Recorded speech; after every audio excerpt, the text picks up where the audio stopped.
I am drinking $7 wine out of my Beetlejuice cup because I am a grown-ass adult that pays my own bills and I can do what I want.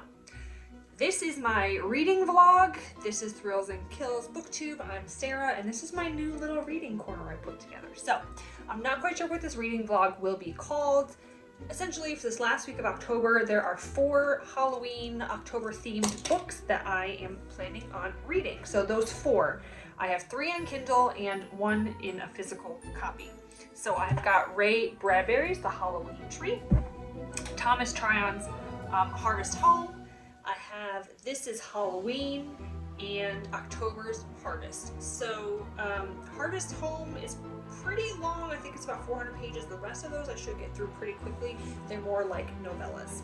So let me give you a little description. The cup is also like that. I like it. It says never trust the living. Very good advice. So The Halloween Tree, I have never read Ray Bradbury. This is going to be the first one I ever read. It's pretty short. It says, on Halloween night, 8 trick-or-treaters gather at the haunted house by the edge of town, ready for adventure. But when something whisks their friend Pip away, only one man can help the boys find him. Join the sinister Carapace Clavicle Wound Shroud as he takes them on an unforgettable journey through space and time, deep into the mysteries of the spookiest of all nights. Can the boys save Pip before it's too late? Alright, Harvest Home. This is the description. This is by Thomas Tryon. This is from the 70s, and it says, it was almost as if time had not touched the village of Cornwall Coombe. The quiet, peaceful place was straight out of a bygone era, with well cared for colonial houses, a white steepled church fronting a broad common. Ned and Beth Constantine chanced upon the hamlet and immediately fell in love with it. This was exactly the haven they dreamed of, or so they thought. For Ned and his family, Cornwall Coombe was to become a place of ultimate horror. Then we have This is Halloween by James Moore, and it just makes me think of This is Halloween, Halloween, Halloween. That cover is really cool. I really like that. Author James Moore offers up 10 autumnal tales of the darker things that lurk just around the corner of Indian summer. A man learns of the town's obsession with scarecrows and tries to find the answers as to why they are so important. Children move through familiar streets and find that Halloween makes everything different. 'Tis the season when ghosts are real, witches soar through the night, and things in the Beldam Woods are not always what they seem. Sometimes it's the monsters that wear the masks. This last one is by Charity Williams, and it's called October's Harvest. It only has 23 ratings on Amazon and no reviews on Goodreads, so we'll see, but it was free on Kindle Unlimited. After the disappearance of a teenage girl's father, she discovers that her small religious community has been worshipping something dark and sinister in this twisted tale that reads like Children of the Corn meets The Lottery. Oh my god, I love Shirley Jackson. I just clicked add this to my library in Kindle Unlimited, and I forgot all what this was about, so I'm excited. October Harbuck's father disappears one evening. She is devastated. After all, her father was the one to convince her community's leader and prophet, Joseph Walsh, to allow her and her little brother Brayley to stay after they were found abandoned as small children. But on the anniversary of her father's disappearance, the prophet appears at her doorstep with plans to marry her mother. This prompts October to reinvestigate her father's disappearance as she realizes that the prophet's proposal has ulterior motives. Armed with a skeleton key that can unlock any door in the community, October unlocks the dark history of her community's origins and learns of her sinister connection to the community and the god that they worship. Okay, so her name is October, so October's Harvest is going to be obviously a play on that. So it's her harvest, I would imagine. That sounds really cool. I love a good book about cults. So obviously this one, I had to purchase, but the other 3, This is Halloween, October's Harvest, Harvest Home, are all part of Kindle Unlimited. So if you also have the Kindle Unlimited plan, there you go, that's 3 books for free. So I have started reading Harvest Home. Now this book was written in the 70s, so obviously what people found scary, the way people spoke, things were different, which can be a good thing, but I don't know, there's something about this book that's just a little bit odd, and I keep toying with the idea of, am I enjoying it? Do I want to keep going? I'm not sure. I'm in this Books of Horror Facebook group, and I trust their opinion more so than like Reddit or honestly even Booktube sometimes. Well, I'm about maybe 30% of the way through, and like some unsettling things have happened, but things that you could explain away as in like, this is an isolated community, that's kind of how they've always done things. My dog is here. Say hi. They've always done it this way. You know, this family just moved from New York City. Of course they don't understand, and it's gonna come off weird to them. You know, so I don't know. Nothing truly like horror or scary has happened yet, so hopefully. The other thing, let me find my little notes on here, because I highlighted some stuff. The things that the way he describes women is a little bit weird, which is totally fine if it's an adult, but there's sometimes ways he describes like the teenage girls in the book that are just kind of odd. There's a town fair that's happening, and he's describing the townspeople, so like what the men are wearing, what the women are wearing, what they're doing, and then he gets talking about the children, and he's talking about the young girls, and then he says they're older sisters with buxom, meaty bodies pushing at the seams of their colorful best frocks, their hair plaited with ribbons or hanging free and halfway down their backs, as they grinned at the hooting overall boys. So he's talking about teenage girls, that like buxom, meaty bodies pushing at the seams of their like that just was like, okay, dude, like, do we need to describe women like that? That was a little bit weird. Okay, so there's this other time where our main character is talking to this woman who is the postmistress, is the woman in charge of the post office. And he just goes into this long rambling paragraph like discussing her body, which maybe it'll come around and like there'll be a reason why he did this, but it kind of just feels like he did it for the hell of it. Scarcely what would be termed a beauty. Tamar Penrose had good skin and a head of rioting dark hair. She was taller than most of the women around her, with a full, firm body, wide hips, but a narrow waist. She held herself in a lazy, though erect posture. How can you be lazy and...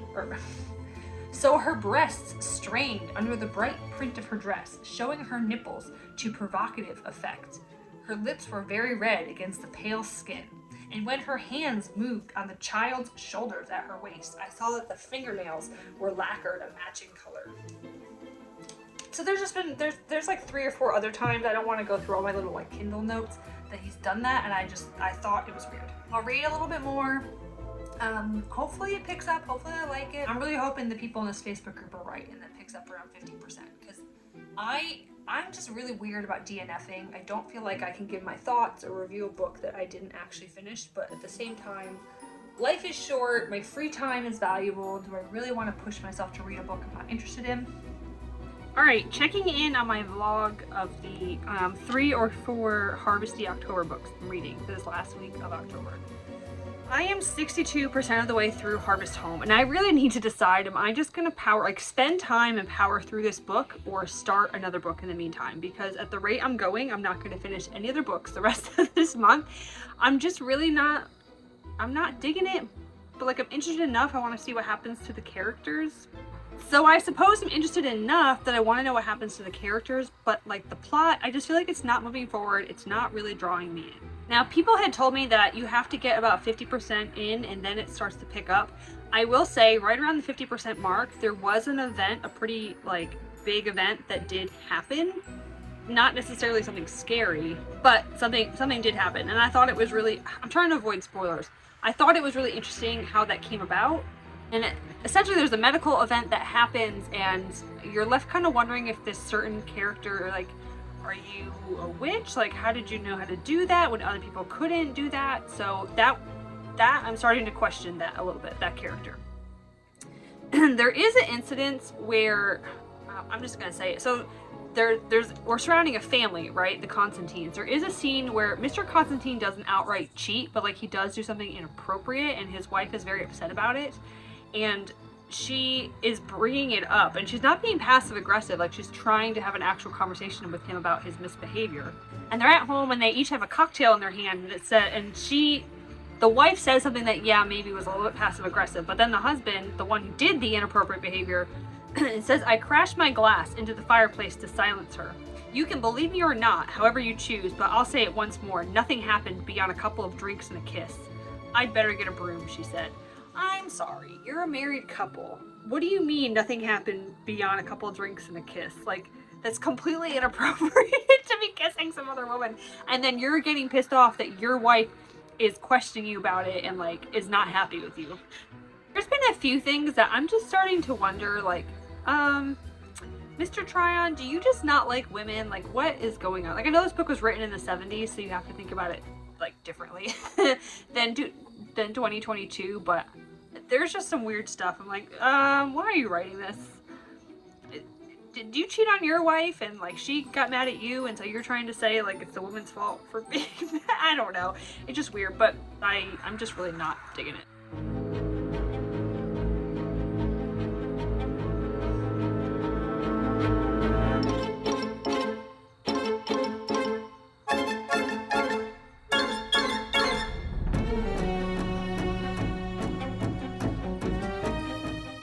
Alright, this dude did it again.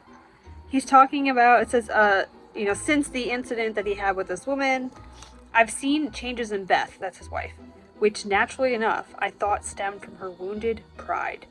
Well, you cheated on your wife, so I just don't understand, why are you describing this as wounded pride? He has a thing, the way he writes about women and describes women, it's pissing me off. I gotta get over it, but it's pissing me off. I want to smack this author. I got 2 paragraphs, and again, though I was certain she had gone off into some impenetrable woman's haven to lick her wounds, I was equally sure that if I was patient and bided my time, she would return to me, and all would be as before.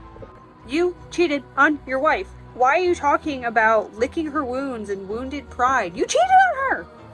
I don't understand.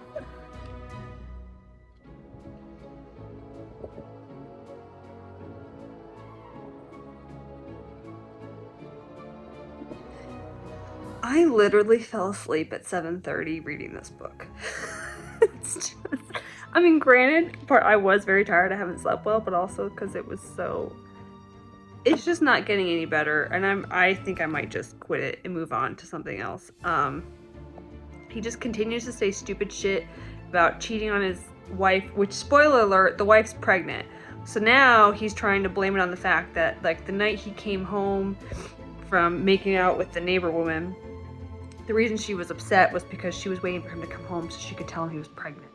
Well, no, maybe she's upset because of that, but also because he made out with the neighbor woman. And it's just not, it's not getting any better. And come to find out, like, the town, again, spoiler alert, like, worships Mother Earth, which, like, could have been done well, but it's just coming, it's the stupidest fucking explanation. It's very boring. It doesn't make any sense. Like, even, like, suspend your disbelief. Even if you are someone who truly believes in, like, a Mother Earth spirit, the explanation doesn't make sense. Like, why they all believe this and still believe it. So I'm now 78% of the way in. Let me just try and power through and get this done tonight so I can be done with this fucking book. I am convinced that this author just hates women. There is now a scene where the woman that he already made out with before, the narrator, Mr. Constantine Ned, he finds out some secrets, that she's not a great person. Surprise, surprise. And there's this weird scene where he attempts to kill her, but then stops just short of killing her, and then she wakes up, and then he has sex with her. Staring at my Kindle right now because I'm trying to make sense of this fucking scene. It is just so, this book is so weird. I'm at 85%. Can I finish it tonight? I don't fucking know. But of course, you know, he'll probably deny the fact that he fucking cheated on his wife completely this time. And he'll probably blame it on her. So let's see. Oh my god. And now he started an argument with her about whether they should just leave town. And of course he hasn't fessed up to what he did. And so she basically says, like, well, you're the one who decided to come here in the first place. Like, you know, it'd be nice if I got to make a decision once in a while and I want to stay. And he doesn't want to stay. And then he says, you don't like me very much, do you? I love you, she replied simply. Well, it's not the same, is it? It's not the same at all. This is where she says, well, you're the one making all the decisions. You decided about coming here. And he says, is that what you want, to run things? Go ahead. Or do you want to run me? Some women do. Well, I'm not that kind. Make sure you're not, or go find another fellow. You literally cheated on your wife an hour before this. On the same day, you both found out that she wasn't actually pregnant. It was a psychosomatic. I can't. But the thing is, like, I understand there's supposed to be unlikable characters. You know, I love American Psycho. That's probably the most unlikable character there is.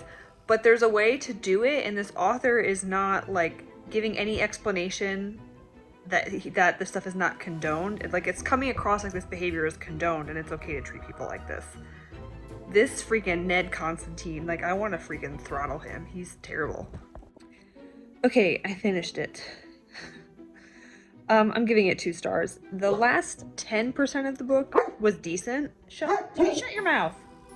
So yeah, the last 10-15% or so was decent.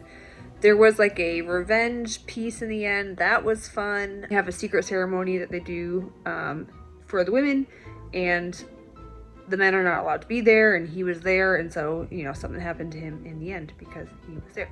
All I'm gonna say is, if you are interested in that type of thing, just watch Midsummer. Like, you're better off watching the movie Midsummer and getting it done in 2 hours than reading this book where nothing happens for the first 50% and then it's not even good until the last 10%.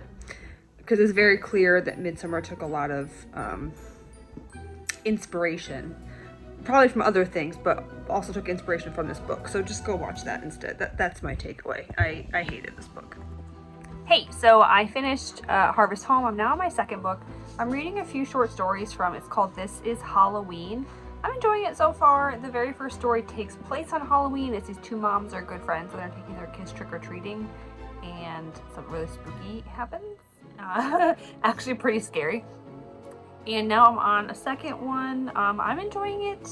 It's a very short book, and even the stories themselves, they're maybe 10 pages each. So I'm going to read a few of these, and then I'm also going to start October's Harvest. That's a full-length novel. It's not short stories. I think maybe I'll read 1 or 2 more of these short stories and then flip over to that. And then tonight I am roasting a chicken and some acorn squash.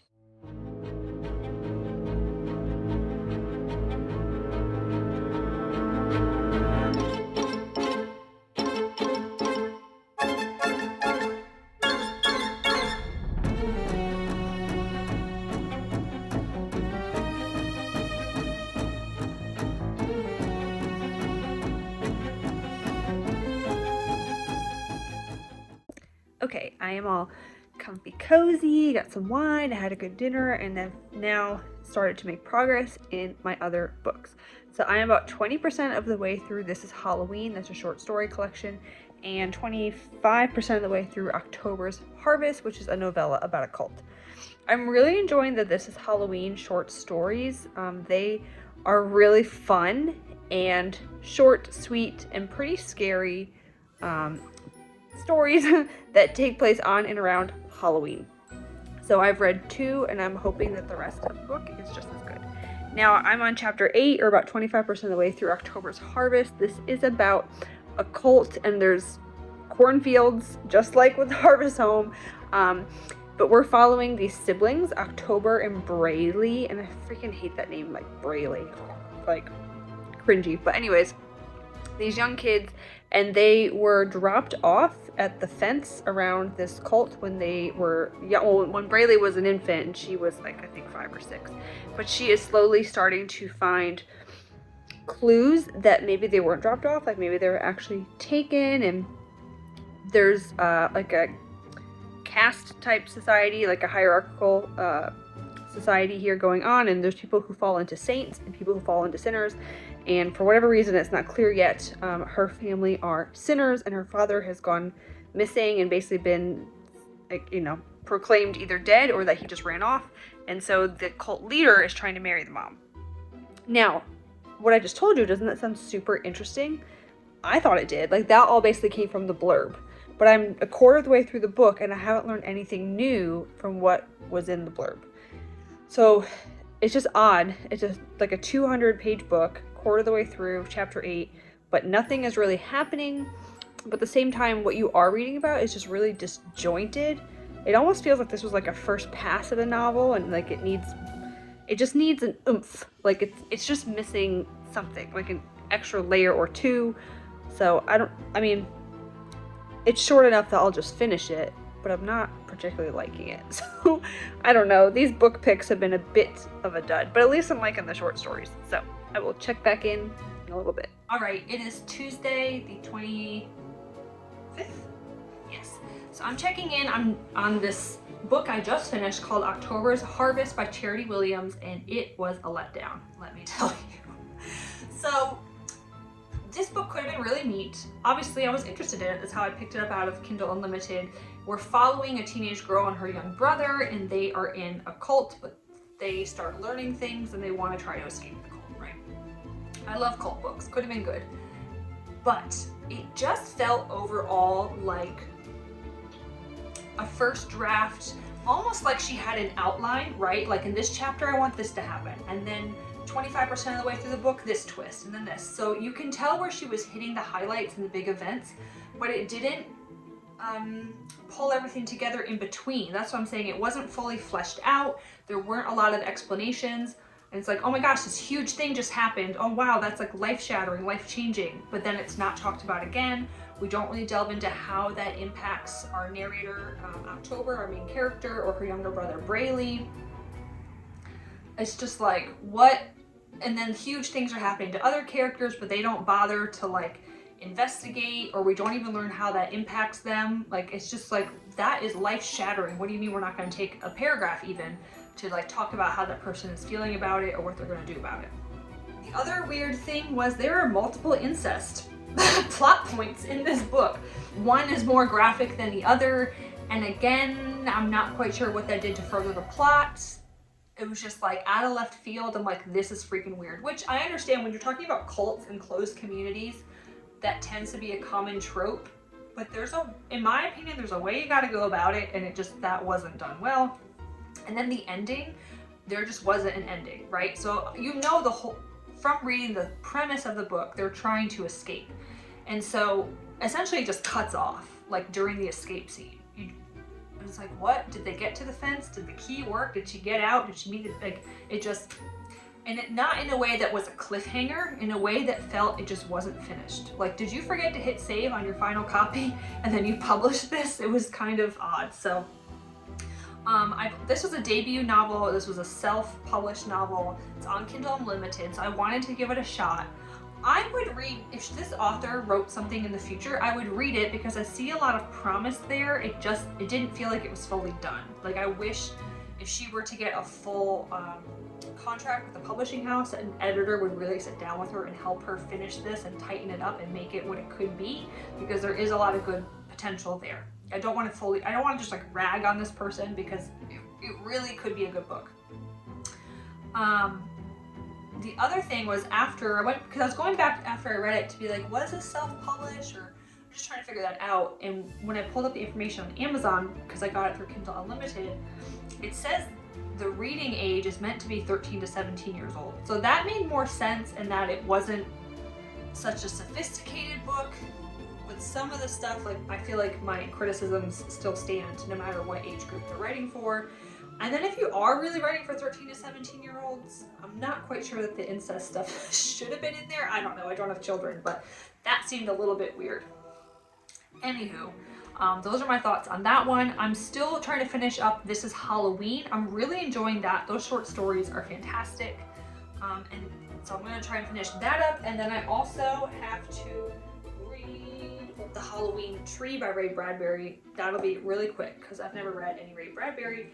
I am hoping that this one works for me because so far I've got 2 duds that I really didn't like.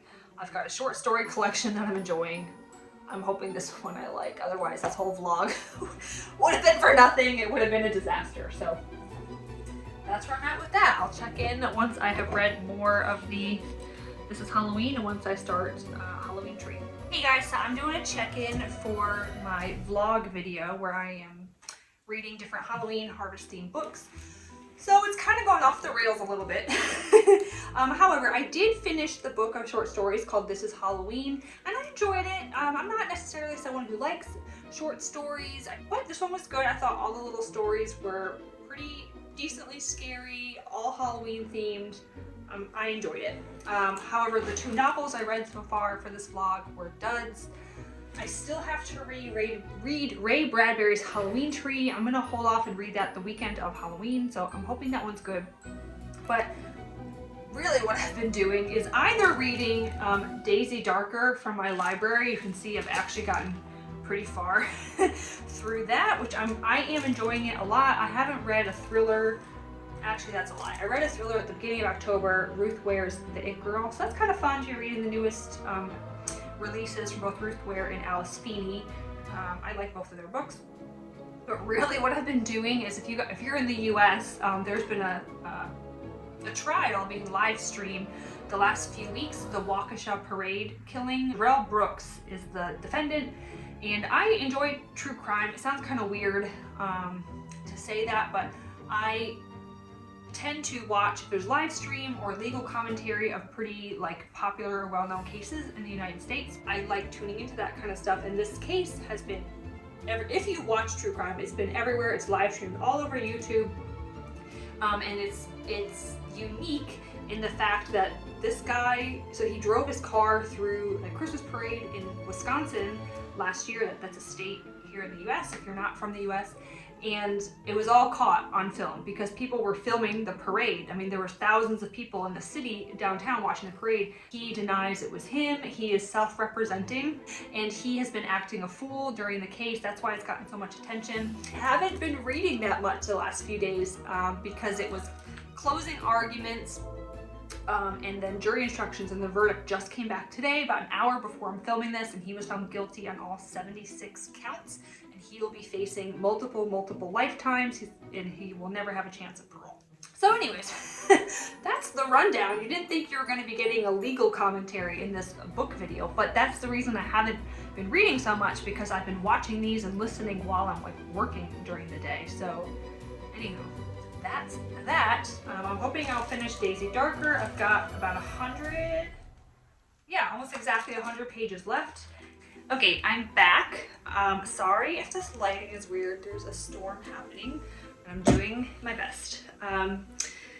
This is a surprise addition to this vlog because this does not fit the theme of like Harvest, Autumn, Halloween books.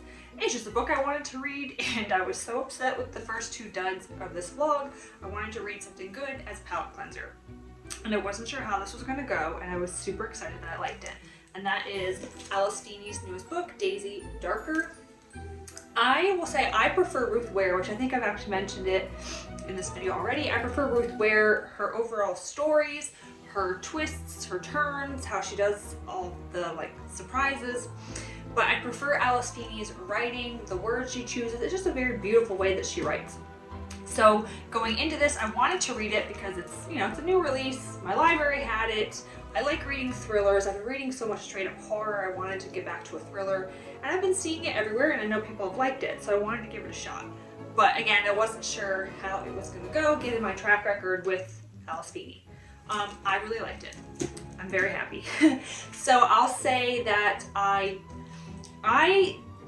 had an idea who it was, because it's definitely like a whodunit. It's like one by one people are being picked off in an isolated setting. So I definitely had an idea of who it was and maybe how they were doing it, but there is a twist. The big twist is more than that. Like, it's actually quite interesting that in a whodunit type story, the biggest twist is not necessarily who is the killer. There's something else that's the big twist, and it's that I did not guess. But then obviously once you know it and you go back and think about stuff, you're like, duh. Like, how did I not pick up on that? There was breadcrumbs all along the way, and of course that's the only explanation.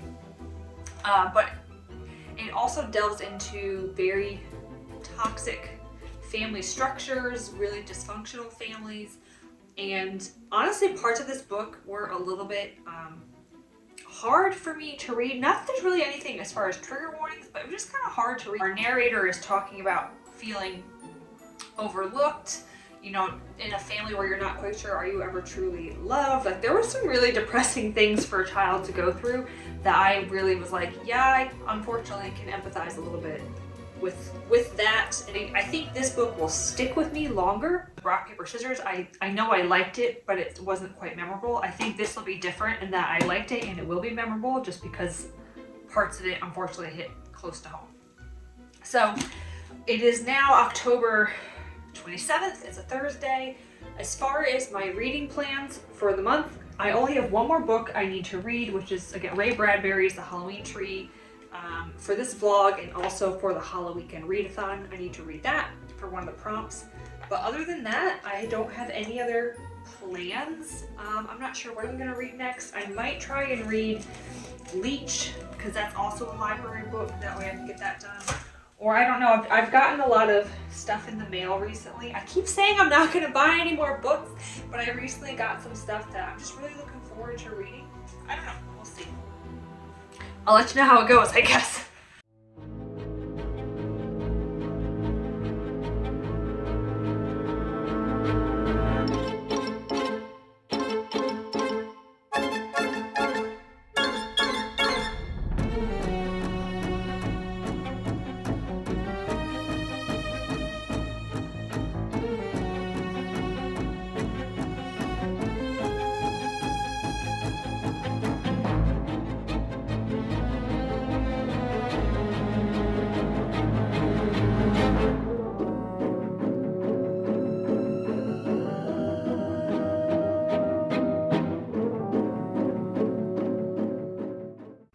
Okay, so I started the Halloween Tree this morning. I think I'm, 30 pages in, not very far. I just had a little bit of time this morning, and then I had to go run some errands. I went to pick up some hay, and then I'll show you some little videos here.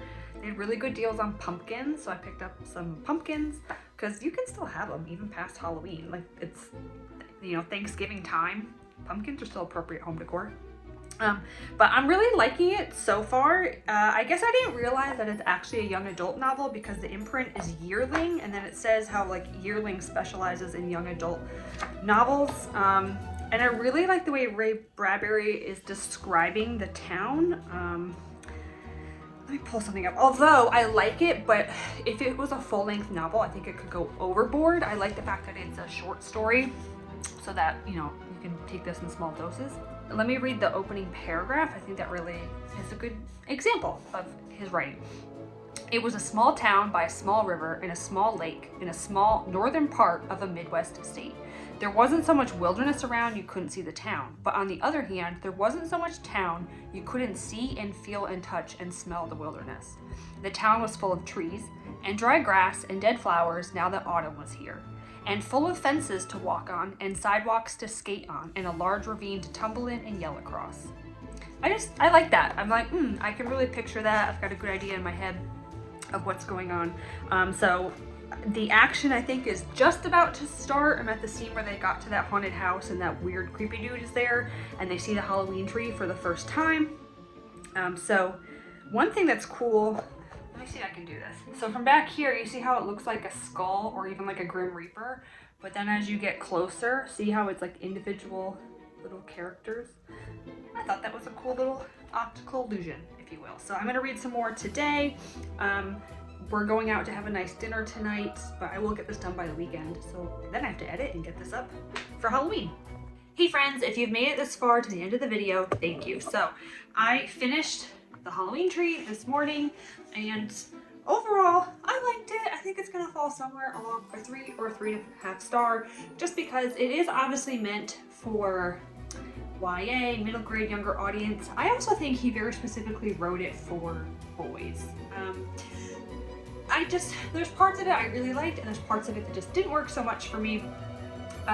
If you're not aware, so this group of kids, they are going to this haunted house, or what they believe is a haunted house, the night of Halloween, and their friend Pip gets taken away by something, and there's this very odd man who's sort of like a skeletal, like Grim Reaper looking dude in this house, and he whisks them away on a kite through time and space, and they are looking for their friend Pip, and they're showing up in different countries, continents, parts of time.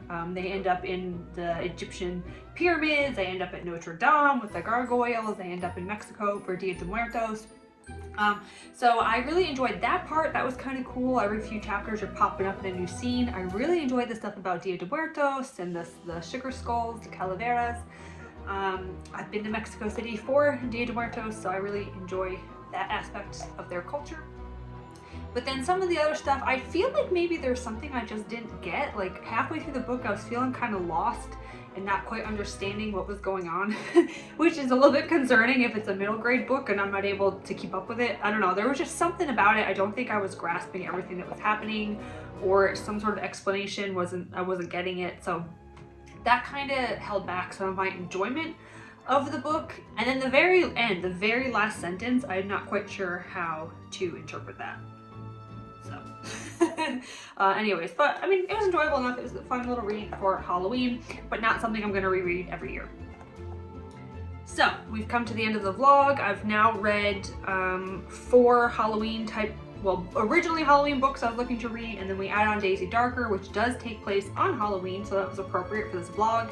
I don't really know what the takeaway is or the moral of the story. I guess maybe like middle grade YA stuff isn't for me, because I mean, it was enjoyable enough, but not great. But then that October's Harvest, I really didn't like that. And that was meant for like 12 to 17-year-olds.